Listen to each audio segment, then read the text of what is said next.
बिस्मिल्लाहिर्रहमानिर्रहीम। अस्सलामु अलैकुम अज़ीज़ तलबा किराम, उम्मीद है आप हज़रात खैरियत से होंगे। आज हमारा मबादियातुल हदीस का सबक नंबर 32 है, जिसका उन्वान है तबक़ात कुतुब हदीस बेएतबार सिहा और तबक़ातुर रुवात। हदीस के तालिब इल्म के लिए ये भी जानना ज़रूरी है कि हदीस की कौन सी किताब सेहत के एतबार से क्या दर्जा रखती है। हज़रत शाह अब्दुल अज़ीज़ रहमतुल्लाह ने अपने एक शागिर्द को एक मकतूब लिखा जो कि एक मुख्तसर रिसाला की हैसियत रखता है, जिसका नाम मा यजिबु हिफ्ज़ुहु लिन्नाज़िर है। इसमें हज़रत शाह अब्दुल अज़ीज़ रहमतुल्लाह ने कुतुब हदीस को 5 तबक़ात पर तकसीम किया है। हम यहाँ इन 5 तबक़ात के बारे में चंद ज़रूरी मालूमात पेश करते हैं। तबक़े ऊला, पहला तबक़ा उन कुतुब हदीस का है जिनके मुसन्निफ़ीन ने इस बात का इल्तिज़ाम किया है कि उनकी किताब में तमाम अहादीस सही की शराइत पर पूरी उतरती हों। ऐसी किताबों को सिहाह मुजर्रदा कहते हैं। चुनाचे इस तबके की किताबों में हर हदीस के बारे में ये कहा जा सकता है कि वो उसके मुअल्लिफ के नज़दीक सही है। इस तबका में मुंदरजा झैल किताबों को शामिल किया जाता है: सही बुखारी शरीफ, सही मुस्लिम, मुअत्ता, मुस्तदरक हाकिम, सही इब्न हब्बान, सही इब्नुल खुज़ैमा, अल-मुंतक़ा लि अबी मुहम्मद, अल-मुंतक़ा लिल क़ासिम, अल-मुख्तारा लि ज़ियाउद्दीन, सही इब्नुस सकन और सही इब्नुल अवामा। अलबत्ता ये बात याद रखनी चाहिए कि इन किताबों को सिहाह मुजर्रदा में शुमार करना इस एतबार से है कि इनके मुअल्लिफीन ने सिर्फ वो अहादीस ली हैं जो उनके अपने ज़ुअम में सही थीं, लेकिन नफ्सुल अम्र में उनका सही होना ज़रूरी नहीं। जहाँ तक सहीहैन और मुअत्ता का ताल्लुक है, उनके बारे में इत्तिफाक है कि उनकी तमाम अहादीस नफ्सुल अम्र में भी सही हैं। सिर्फ इमाम दारक़ुतनी रहमतुल्लाह ने इससे इख्तिलाफ किया है और अपनी किताब किताबुत ततब्बु अला सहीहैन, इस किताब में सहीहैन की बहुत सी अहादीस पर तनकीद करके उन्हें गैर सही साबित किया है। लेकिन हाफिज़ इब्न हजर रहमतुल्लाह ने हदीयुस्सारी मुक़द्दमा फ़त्हुल बारी में इन तमाम अहादीस को ज़िक्र किया है जो इमाम दारक़ुतनी ने एतराज़ के लिए मुंतखब की थी, और फिर इमाम दारक़ुतनी के तमाम एतराज़ात का काफ़ी और शाफ़ी जवाब दिया है। चुनाचे इनके बाद के तमाम उलमा सहीहैन की हर हदीस की सेहत पर मुत्तफ़िक़ हैं।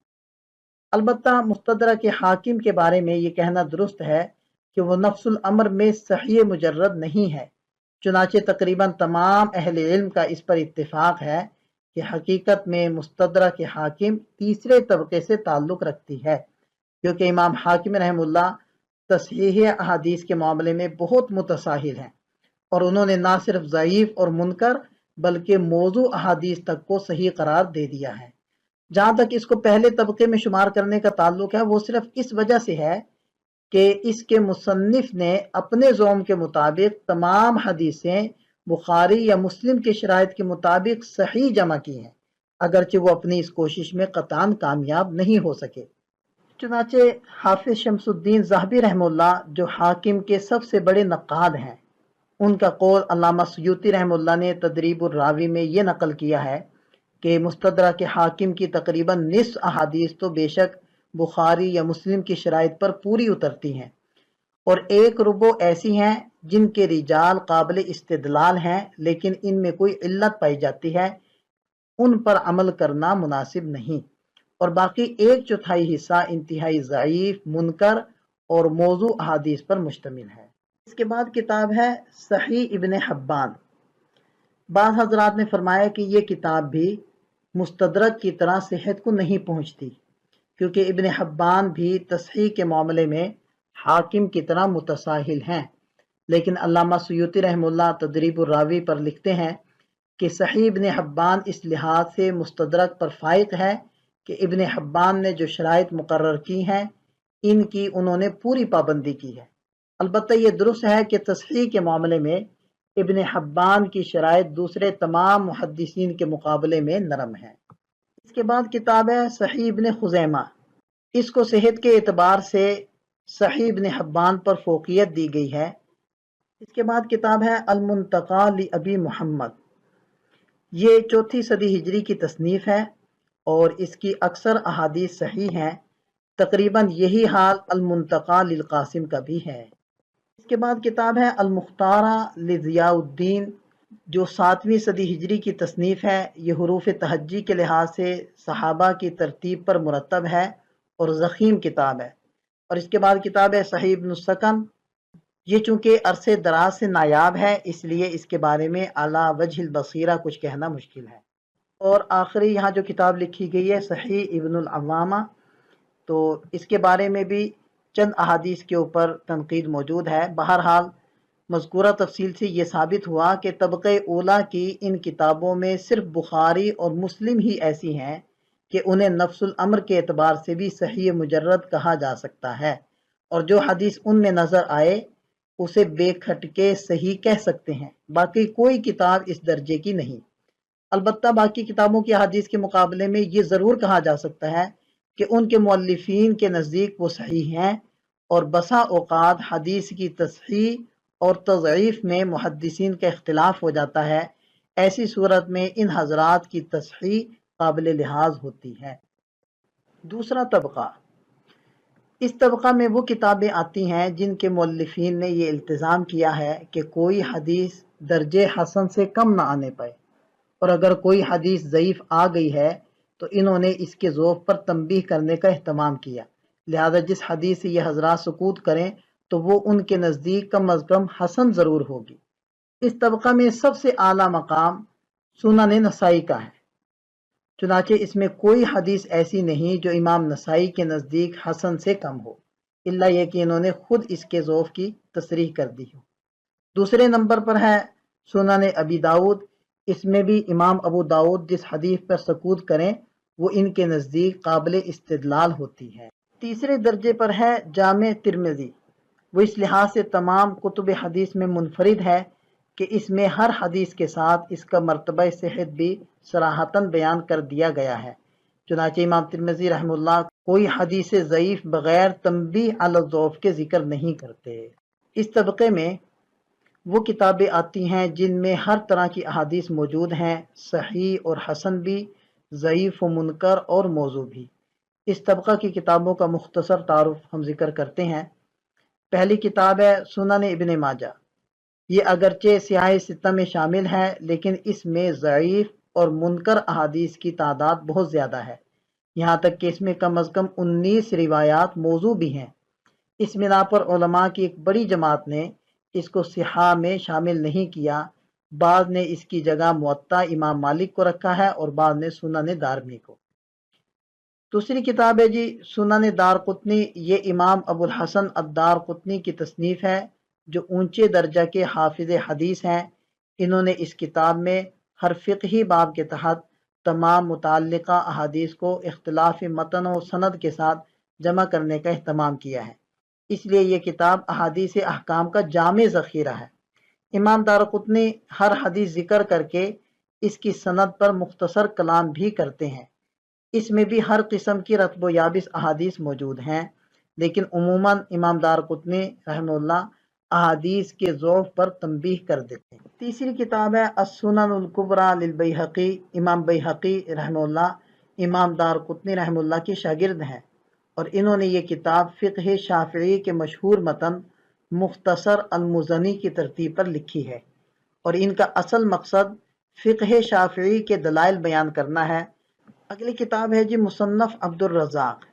یہ امام عبد الرزاق الصنعانی رحمہ اللہ کی تالیف ہے، جو امام ابو حنیفہ رحمہ اللہ کے شاگرد ہیں اور امام بخاری رحمہ اللہ وغیرہ کے استاد الاستاد ہیں۔ اس میں انہوں نے احادیث مرفوعہ کے علاوہ صحابہ و تابعین کے فتاوی بھی بکثرت نقل کیے ہیں، اور اس میں بھی ہر طرح کی احادیث ملتی ہیں۔ یہ کتاب اب تک نایاب تھی، اب حال ہی میں طبع ہو کر آئی ہے۔ مصنف ابن ابی شیبہ۔ یہ امام ابو بکر بن ابی شیبہ کی تالیف ہے، جو اکثر ائمہ ستہ کے استاد ہیں۔ ان کا طرز تالیف مصنف عبد الرزاق کی طرح ہے۔ ان دونوں کتابوں میں حنفیہ کے دلائل کا ایک بڑا ذخیرہ ملتا ہے۔ اس کے بعد ہے مسند الطیالسی۔ یہ امام ابو داؤد طیالسی کی تصنیف ہے، جو امام ابو داؤد سجستانی رحمہ اللہ سے مقدم ہے۔ اور اس کے بعد ہے سنن سعید بن منصور۔ اس کتاب میں موزل اور منقطع اور مرسل احادیث بکثرت موجود ہیں۔ اور مسند الحمیدی، اس کے مؤلف امام بخاری رحمہ اللہ کے استاد ہیں۔ یہ چند کتابیں تو وہ تھی جن کے حوالے بکثرت آتے ہیں۔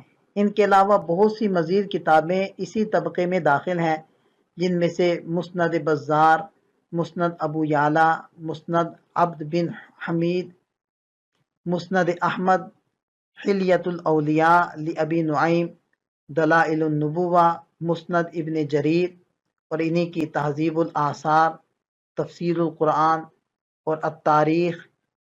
تو یہ اور بھی بہت ساری کتابیں اس میں شامل ہیں۔ اس تیسرے طبقے کی کتابوں میں کوئی حدیث دیکھ کر اس وقت تک اس پر اطمینان نہیں کرنا چاہیے جب تک کہ اس کی سند کی مکمل تحقیق نہ ہو جائے، خواہ اس کے مؤلف کتنے ہی جلیل القدر ہوں۔ چوتھا طبقہ ان کتابوں کا ہے جن کی احادیث کی اکثریت ضعیف ہے، بلکہ حضرت شاہ عبد العزیز رحمہ اللہ نے تو یہاں تک لکھا ہے کہ ان کی ہر حدیث ضعیف ہے، جیسے ابو عبداللہ محمد بن علی بن حسن جو حکیم ترمذی کے نام سے معروف ہیں، ان کی نوادر الاصول فی احادیث الرسول صلی اللہ علیہ وسلم، اور ابن عدی کی الکامل جو 60 اجزاء پر مشتمل ہے اور 12 جلدوں میں ہے۔ اسی طرح کتاب الضعفاء للعقیلی اور علامہ دیلمی رحمہ اللہ کی مسند الفردوس، جس میں انہوں نے 10,000 مختصر قولی احادیث حروف تہجی کی ترتیب سے جمع کی ہیں، اور علامہ سیوطی رحمہ اللہ کی تاریخ الخلفاء، حافظ ابن عساکر رحمہ اللہ کی تاریخ دمشق جو 80 جلدوں میں ہے۔ پانچواں طبقہ ان کتب پر مشتمل ہے جو موضوعات کے تذکرے میں لکھی گئی ہیں، جیسے اللآل المصنوعہ للسیوطی، الموضوعات للصغانی، اور موضوعات کبریٰ لابن جوزی۔ ان کے بارے میں ظاہر یہی ہے کہ یہ موضوعات کے مجموعے ہیں۔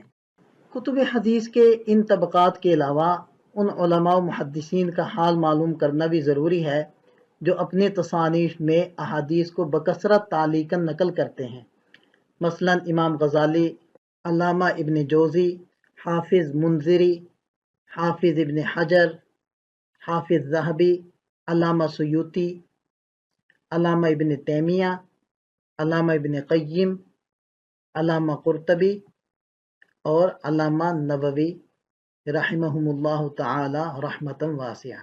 یہاں سے ہم طبقات الروات کو شروع کرتے ہیں۔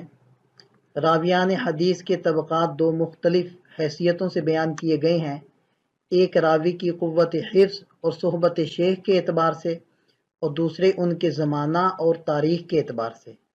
پہلی حیثیت سے راویوں کے 5 طبقے ہیں، اور ہمارے علم کے مطابق ان طبقات خمسہ کو سب سے پہلے علامہ ابو بکر حازمی رحمہ اللہ نے اپنی کتاب شروط الائمۃ الخمسہ میں ذکر کیا ہے۔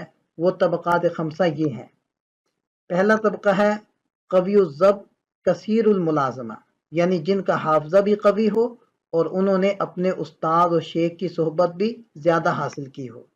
دوسرا طبقہ ہے قوی الضبط قلیل الملازمہ، یعنی جن کا حافظہ تو قوی ہو لیکن انہوں نے اپنے شیخ کی صحبت زیادہ حاصل نہ کی ہو۔ تیسرا طبقہ ہے قلیل الضبط کثیر الملازمہ، یعنی جن کا حافظہ کمزور ہو البتہ انہوں نے اپنے شیوخ کی صحبت زیادہ حاصل کی ہو۔ چوتھا طبقہ ہے قلیل الضبط قلیل الملازمہ، یعنی جن کا حافظہ تو کم ہی ہو، اس کے علاوہ انہوں نے صحبت شیخ بھی کم حاصل کی ہو۔ اور پانچواں طبقہ ہے الضعفاء والمجاہیل۔ انہی طبقات خمسہ کے اعتبار سے صحاح ستہ کا درجہ استناد معین کیا گیا ہے۔ امام بخاری رحمہ اللہ کا معمول یہ ہے کہ وہ مستقلاً صرف پہلے طبقہ کی احادیث لاتے ہیں، البتہ کبھی کبھی استشہاد کے طور پر دوسرے طبقہ کو بھی لے آتے ہیں، اس لیے صحت کے اعتبار سے ان کی جامع سب پر مقدم ہے۔ امام مسلم پہلے دونوں طبقوں کو تو بلا تکلف لاتے ہیں، البتہ انہوں نے کہیں کہیں شاذ و نادر بطور استشہاد تیسرے طبقے کو بھی لیا ہے، اس لیے صحت کے اعتبار سے ان کی کتاب دوسرے نمبر پر ہے۔ امام نسائی پہلے 3 طبقوں کو مستقلاً لائے ہیں، اس لیے ان کی کتاب تیسرے نمبر پر ہے۔ امام ابو داؤد نے چونکہ तीनों तबक़ात के साथ इस्तिशहाद के तौर पर तबक़े राबिया की रिवायात भी ली हैं, इसलिए उनकी सुनन का नंबर चौथा है।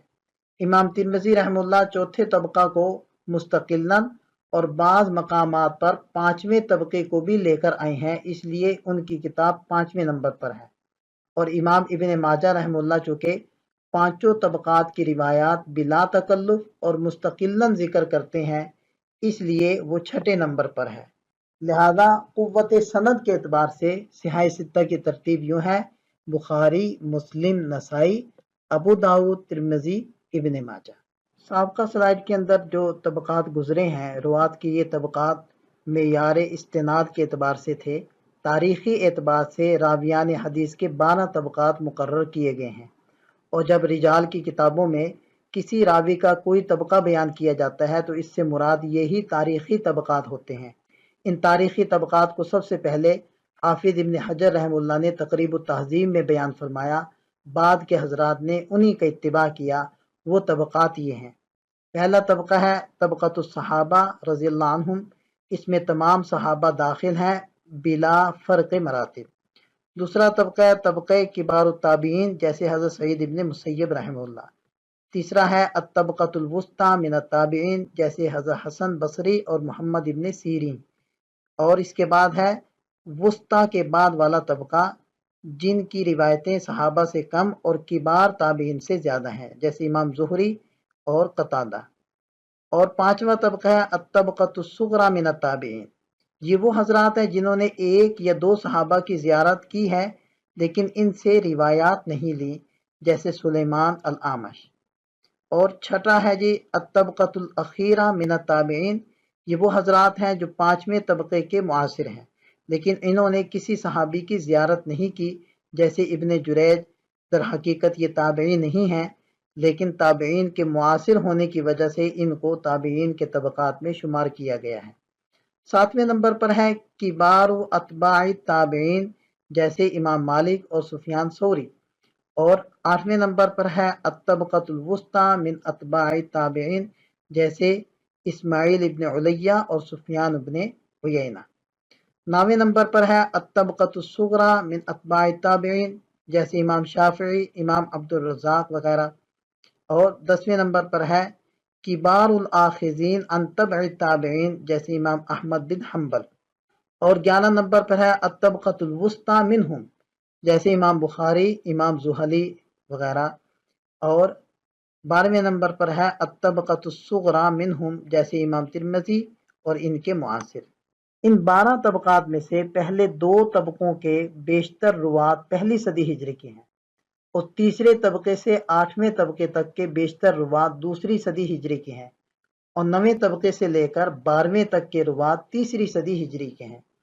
इन तबक़ात के मुकर्रर करने से अस्माउर रिजाल के मुसन्निफ़ीन को बड़ी सहूलत हो गई है, इसलिए कि कुतुब रिजाल के मुसन्निफ़ीन का दस्तूर है कि वो हर रावी के साथ उसके असातिज़ा और शागिर्दों की एक तवील फ़हरिस्त नकल करते हैं। असातिज़ा का जिक्र करते हुए उनकी इबारत यूँ होती है, रवा अन फ़ुलानिन व अन फ़ुलानिन। और शागिर्दों का तज़किरा करते वक्त उनकी इबारत यूँ होती है, रवा अन्हु फ़ुलानुन व फ़ुलानुन। लेकिन जब मुख्तसर कुतुब रिजाल लिखी गईं तो इनमें उस्तादों और शागिर्दों की तवील फ़हरिस्त लिखने की बजाय रावी का सिर्फ तारीख़ी तबक़ा बयान करने पर इक्तिफ़ा किया जाता है। ये तरीक़ा सबसे पहले हाफिज़ इब्न हजर रहमतुल्लाह ने तक़रीब तहज़ीब में शुरू किया, बाद में दूसरे हज़रात ने उनकी पैरवी की, इसलिए अब रावी के साथ सिर्फ इतना लिखना काफ़ी हो जाता है, सिक़तुन मिनस सालिसा वगैरह, यानी वो मुतवस्सित ताबीन में से हैं। इस तरह असातिज़ा और शागिर्दों की तवील फ़हरिस्त लिखने की ज़रूरत नहीं रहती।